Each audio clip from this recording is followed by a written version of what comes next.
Mugire igitondo cyiza aho muherereye hose abakunzi b'Intare Official, mugubwe neza mukomere cyane kandi mugire impano n'amafaranga, mugire impagarike n'ubugingo. Ni Clever Bemba nk'uko mubyumva, nk'uko kandi munabibona muri screen zanyu, ni imfura yanyu, umwana wanyu Clever Bemba. Mbazaniye amakuru yihutirwa, ni amakuru agezweho muri aka kanya, amakuru y'intare za Sarangwa, amakuru yo ku rugamba. Ibintu byakomeje gukomera muri Uvira, aho muri kino gitondo guhera mu ma saa saba z'ijoro habaye umwuka mubi udasanzwe, ndetse abaturage bakomeza guhunga bari kuva muri Uvira batinya ko intare za Sarambwe zerekeye hariya muri Plaine de Ruzizi zishobora kuba zinjiye hariya muri Uvira, biza gutera panike. Si aho honyine habaye panike n'ubundi idasanzwe, kuko no mu mujyi muto wa Baraka naho icyo kintu kirahabaye. Kumva ko ibintu bitoroshye, ni nyuma y'amakuru yagendaga asirikira avuga ko igisirikare cya M23 cyohereje abasirikari benshi. Ibivugwa ngo guhera ku cyumweru ku itariki 30 z'ukwezi kwa 11, abarwanyi ba M23 bohereje amakamyo 12 yuzuye abasirikari ndetse n'ibikoresho, ndetse bohereza n'ibifare ibyo bita char de combat n'amablende, ndetse n'imbunda zirasa mu ntera ndende, artillerie lourde sur l'axe Nyangezi Uvira, kubyereza muri axe ya Nyangezi na Uvira. Bivuga ko bashaka kugira ngo batake FARDC na Wazalendo, ndetse n'abarundi bari mu kiriya gice bakomeza kugirira nabi abaturage. Ibi rero guhera mu masaa 10, mu masaa 7 za nijoro, hari amakuru yaje aturutse hariya muri Plaine de Ruzizi bavuga ko intare za Sarambwe zimaze kwadvansinga, ndetse abasirikare ba FARDC n'abarundi n'Abazalendo bava mu gice bari barimo. Bamaze kuva mu gice bari barimo, baza berekeza mu bindi bice birimo hariya za Uvira, ndetse abandi batangira gukaba imisozi. Ibyo ngibyo byahise biteza ikintu bita panique generale hariya muri centre ya Uvira, bituma abaturage muri iri joro baraye biruka, bamwe bambuka umupaka bari kwerekera muri Bujumbura, abandi nabo bari gufata ubwato bari kwerekera muri Tanganyika, muri Lake Tanganyika berekeza muri za Kalemi. Uwo mwuka mubi kugeza amagingo ya ngaya uracyarimo. Muri kano kanya tubatangariza amakuru, nuko imboni yacu, imboni y'Intare Official iri hariya, itubwiye ati kugeza amagingo ya ngaya ntabwo bari bamenya icyerekezo, ariko icyitwa isasu ntacyo, uretse ubwo bwoba budasanzwe buri hariya mu mujyi wa Uvira. Urumva ko hari ikibazo navuga gikomereye abaturage bari hariya Uvira, ubona ko abaturage rwose byabayobeye, babuze icyerekezo. Ubwo bwoba buraterwa no kubona ibifaro aho kugira ngo bijye ku mirongo y'urugamba, ahubwo biri kwambutsa umupaka ngo bigiye kurinda kugira ngo intare za Sarangwe zitabasha kwinjira muri Bujumbura, mu gihe ababijyana ari FARDC, aho kugira ngo bakoreshe bya bifaro wenda by'abarundi, ahubwo barajyana ibifaro bya FARDC, bavuga ko aribyo bigiye gucunga umutekano muri kiriya gice. Urumva ko ibintu c'est vrai, ibintu bikomeje gukomera ku ruhande rwa FARDC, ibintu bikomeje gukomera ku ruhande rw'abarundi, ibintu bikomeje gukomera ku ruhande rwa Wazalendo. General autoproclamé Lieutenant General William Hamuri Yakutumba, mu gihe yasezeraga abwira abaturage ko nawe agiye ku mirongo y'urugamba, ko ari buze gukorera mitingi ye ya mbere Kamanyola, nawe aje kugaragara ubundi hariya muri hoteli ya Uvira, abyuka asakuza avuga ati ni ibiki bibaye, ni ibiki bibaye. Abaturage batangira kumubwira bati, bamwe ko watubwiye ko ugiye ku mirongo y'urugamba, none ukaba wibereye ahangaha muri hoteli, koko ahangaha niho waje kurwanira? Mu gihe generale autoproclamé witwa Ngoma Nzito yamaze kwerekera muri Plaine de Ruzizi, ariko nawe amakuru akaba yaje kugaragara yuko yambutse akaba yibereye hakurya mu gihugu cy'u Burundi, aho abasirikare be nibyo nabo basa naho bari kongera kugaruka, bari kwerekera Uvira, abandi bari kuza ku mupaka w'u Burundi batinya intare za Sarambwe zabashije kwadivansinga zerekera muri kiriya gice, bavuga bati ibi bintu ntabwo bitworoheye.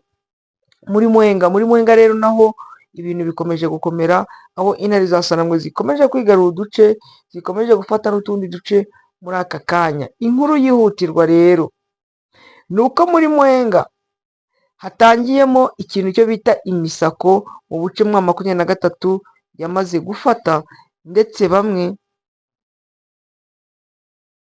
bakaba bakomeje kwiripotinga, nk'uko guhera ku mugoroba Wazalendo bagera muri 16 biripotinganye n'imbunda zabo, ndetse bajya kuranga naho abandi bari. Kaziba Centre Wazalendo wananguruma adi mdahu ngo Kaziba, aba Wazalendo bari bahari bakomeje gutabaza, bari gutabaza kuba babuze icyo kurya, ndetse kuba guverinoma ya Kinshasa itakibitayeho. Naho hariya muri Mwenga rero nk'uko ndi kubabwira, ibintu bikomeje gukomera. Wazalendo, FRDC bakomeje kwiripotinga no kujya kwerekana aho bagenzi babo bagiye bihisha.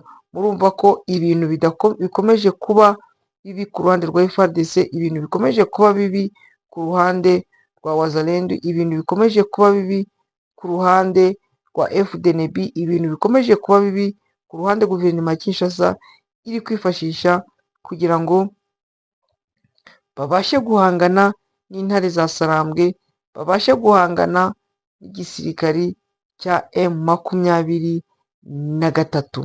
Ibintu rero bikomeje kuba bibi kuri ruriya ruhande. Mu kiganiro gishya ku Nanga, umuhuzabikorwa wa Alliance Fleuve Congo yagiranye n'umunyamakuru wa SBS News, yavuze ko ashaka kuba perezida wa Repubulika ya Demokarasi ya Congo. Nibwo bwa mbere Nanga avuze kuri uyu mugambi uremereye. Ubusanzwe yavugaga ko Alliance Fleuve Congo 23 iharanira impinduka n'imiyoborere ya Congo. Nanga rero aje noneho kuba yabishyira ahagaragara, avuga ko biramutse bibaye ngombwa nawe yaba perezida. Umunyamakuru yamubajije niba u Rwanda rutera inkunga Alliance Fleuve Congo, Nanga asubiza ko ati nta nkunga dufite iva mu Rwanda, turi abanyekongo turwana kubera impamvu. Umunyamakuru akomeza amubwira ko UN yavuze ko Alliance Fleuve Congo ibona inkunga iva mu Rwanda. Kuri Nanga asubiza ko ibyo ari ibirego, ari propaganda. Ati ntabwo nzi inkunga bavuga iyo ariyo, ibyo ni ibirego na propaganda ziva i Kinshasa. Kuri Nanga avuga ko ibirego by'uko Alliance Fleuve Congo yica abaturage nabyo atari byo, ko ibyamagana ari ibinyoma. Umunyamakuru avuga ko yagiye mu gace kagenzurwa na Alliance Fleuve Congo agamije kureba ubuzima bw'abaturage ngo ategereza iminsi 7 ashaka uruhushya rwo kujya kureba uko hanze ya Goma bimeze. Uruhushya ntiyarubona, ariko ngo yabonye i Goma bigaragara neza ko hari icyo Alliance Fleuve Congo igamije kugeraho. Yabajije Colonel Nanga ati urashaka kuba perezida? Colonel Nanga ati buri munsi barahamagara ngo Nanga arihe, bwino n'abantu bawe. Umunyamakuru amubajije ngo wakwifuza kuba perezida? Nanga ati icyo si cyo kibazo. Umunyamakuru ati ni ikibazo gikomeye, wansubiza urashaka kuba perezida? Wa mumama w'umugore wabonye. Kwa Nanga ati yego, ndi umunyekongo mfite uburenganzira bwo kuba perezida. Umunyamakuru ati urashaka kuba? Kwa Nanga ati byashoboka kandi nabifata nk'inshingano. Umunyamakuru aramubaza ati urabyizera uzaba perezida? Kwa Nanga ati nzamuba. Umunyamakuru ati ndavugana na perezida wo mu gihe kiri imbere wa Repubulika Iharanira Demokarasi ya Kongo Corneille Nangaa ati simbihamya neza ariko nibyo. Aha ni i Goma, umunyamakuru wa SBS News ngo yabonye ahagenzurwa n'inyeshyamba hari ubutegetsi bwa leta. Corneille Nangaa yamubwiye ko ubuzima bwagarutse, umutekano uhari, abana bajya ku ishuri n'ibikorwa bidasanzwe bikorwa. Corneille Nangaa Yubeluo afite imyaka 55 kuva muri 2023 nibwo yashinze Alliance Fleuve Congo yiyunga na M23 kugira ngo barwanye ubutegetsi bubi bwa Kinshasa. Ubusanzwe uyu mugabo yabaye perezida wa komisiyo y'igihugu y'amatora muri Congo. Ihuriro rya AFC M23 ryo rigenzura igice kinini mu ntara ya Kivu ya ruguru na Kivu y'amajyepfo, aho rigenzura imijyi minini ya Goma na Bukavu, ikibuga cy'indege cya Kavumu ndetse n'icya Goma. Murumva ko Corneille Nangaa mu minsi mike ashobora kuzaba ari perezida w'igihugu. Ibi birashoboka se mu gihe FDLR igifatanya na leta ya Kongo? Ariko ukuri kose mu bufatanye bwa leta ya Kongo na FDLR bwamaze kugera hanze. Bwamaze kugera hanze kuko bamwe mu barwanyi bagiye babigaragaza banabivuga mu biganiro byagiye biba. Ni mu gihe intare za Sarambwe zikomeje kohereza ibikoresho ya bifaru ndetse n'abasirikari bari kwerekera muri kiriya gice cya Uvira, ubona ko Uvira ishobora gufatwa vuba.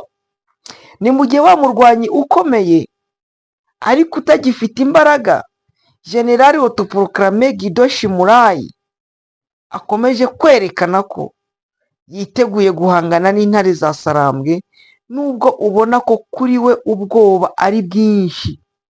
Ubwoba ni bwinshi ndetse n'iyo avuga ubona ko bose basa naho bari gusezera ku buzima, basa naho bari gusezera ku isi. Yaba Guido Shimurayi, yaba Ngoma Nzito, yaba William Hamuri Yakutumba, yaba Foka Mike n'abandi bose ubona ko bari gusezera ku isi. Reka mbwire FDLR aho ziherereye zose, yaba bari kumwe na Sirikove, yaba bari kumwe na Guillaume, abari kumwe na Omega, abari kumwe na Rumuri, abari kumwe na Jeva, abari kumwe na Hamada, abari muri hariya muri za Binza, muri ayo mashyamba, murindiye iki? Murindiye iki ko amabanga yanyu yamaze gusohorwa, yamaze kugera hanze? Nimutahe mugende mufatanye n'abandi ba Colonel Bora, ba Major Peter, abo bose baratashye bari mu Rwanda, ba Shekevara, abo bose baratashye bari mu Rwanda. Mwebwe ngo Shekevara yari azi ko ibyo barwaniraga kwari ukuri, ariko yaje gusanga ari ibinyoma. Namwe muri aho ngaho muri mu biki? Les FDLR nimutahe, nimutahe, u Rwanda ngo ruragendwa. Ndi umuhamya wo kubihamya kuko igihe cyose ndagenda nkagera Mutobo, nkagera hari ziriya FDLR zatashye bamaze kuba abanyarwanda nk'abandi banyarwanda. Namwe nimutahe mube abanyarwanda nk'abandi banyarwanda. Nimwumve bamwe mu batashye uburyo batanga ubuhamya. Muve muri ibyo bikorwa by'ubujiji, muri ibyo bikorwa bitagira aho biberekeza. Mutahe mujye mu rwababyaye. Ndabakunda cyane rero, niyo mpamvu igihe cyose mwifuriza gutaha mukajya kuba abanyarwanda nk'abandi banyarwanda. Ibyo murimo naho bizabagezaho, ahubwo nimutahe. Yari inkuru zihutirwa ku bijyanye n'ibiri kubera hariya muri Uvira. Nitwa Nizane Anne Marie. My name is Nizane Anne Marie. Umusirikari ni Premier Sergeant navuye mu gisirikari muri FDLR ariko ubu nkaba ndi hano iwacu mu Rwanda. I was a sergeant in FDLR and I'm back here in Rwanda. Nabaye mu buyobozi bwa FDLR kwa Omega, General Omega, ewe Ntanguka Pacifique. I was in FDLR under the command of General Omega, also known as Ntanguka Pacifique. Nabayeho rero mu buryo bw'amasengesho aribyo bita ivugabutumwa. I was preaching. I was a preacher in FDLR. Kuri ibyo vugabutumwa rero najya ngo mvugeho ibintu bibiri by'uko abayobozi ba FDLR aribyo bakoreshaga cyane, nibyo bashyiraga imbere. I want to mention two things that were mostly used by FDLR.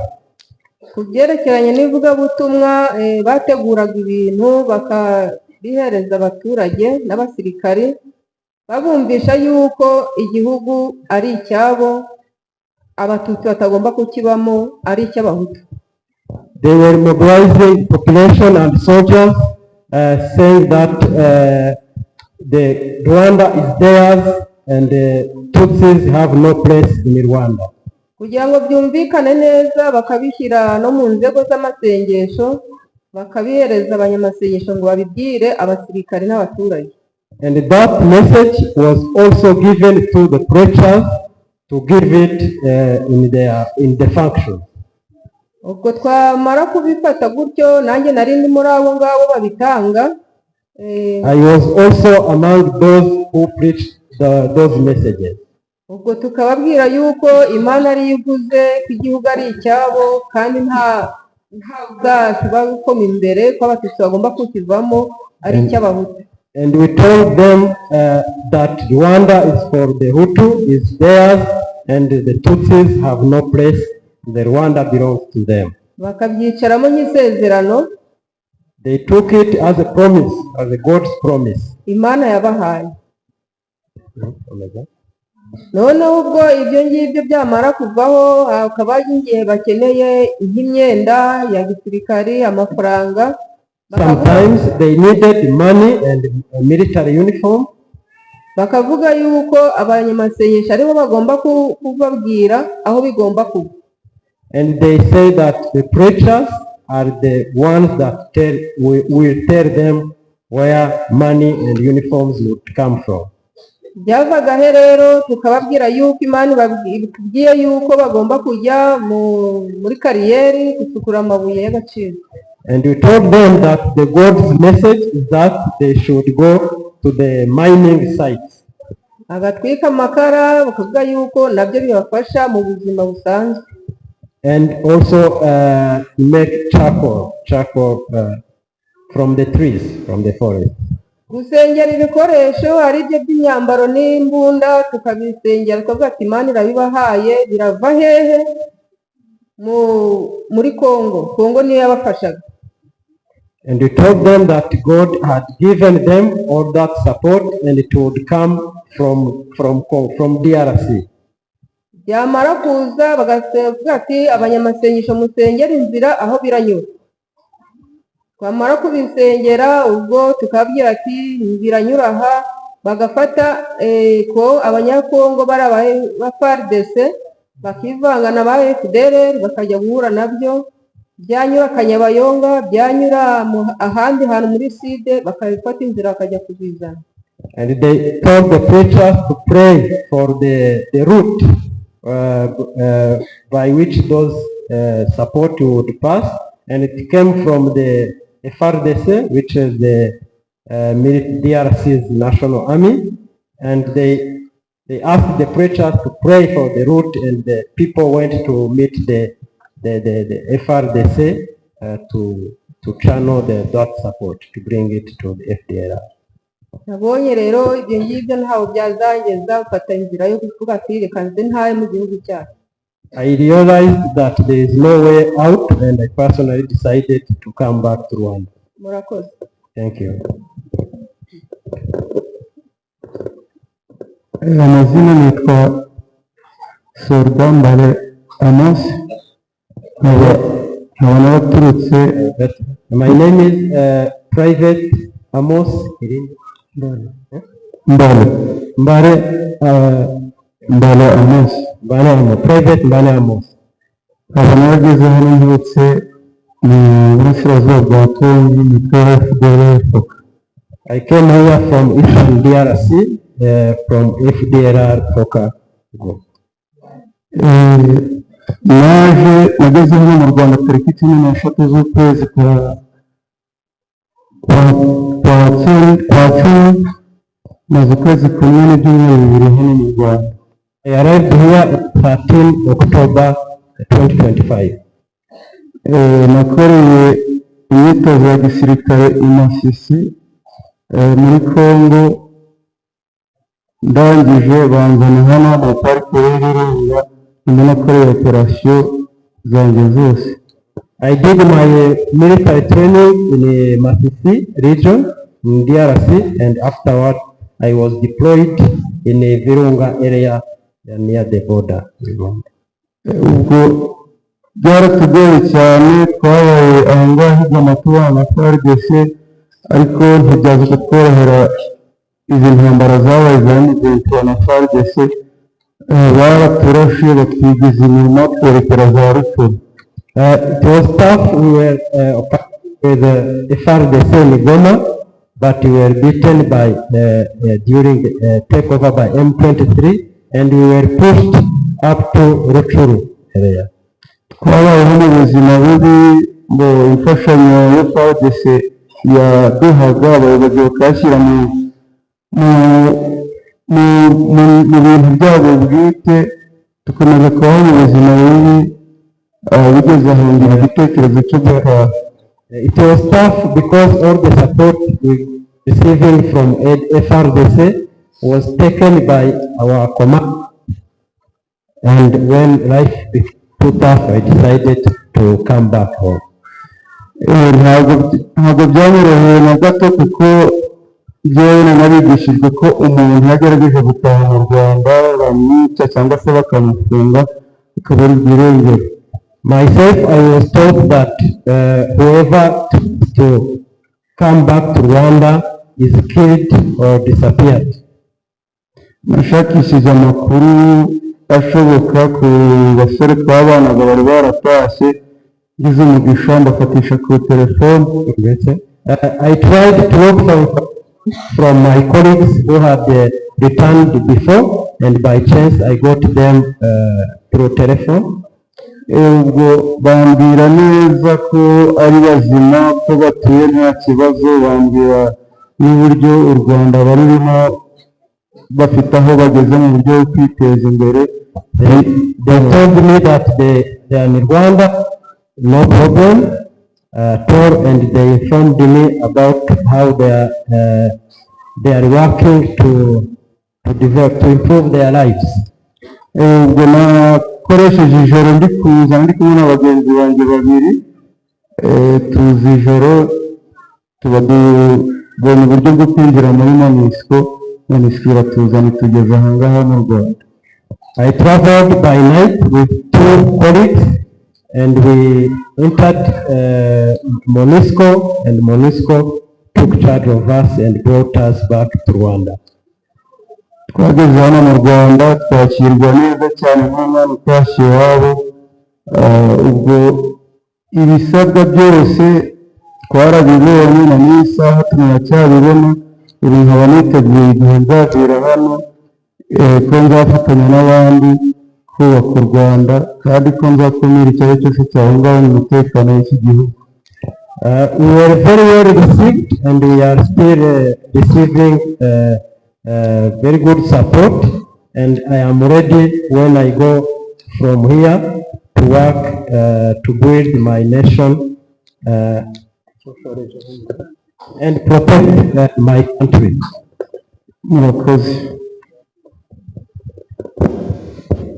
Thank you.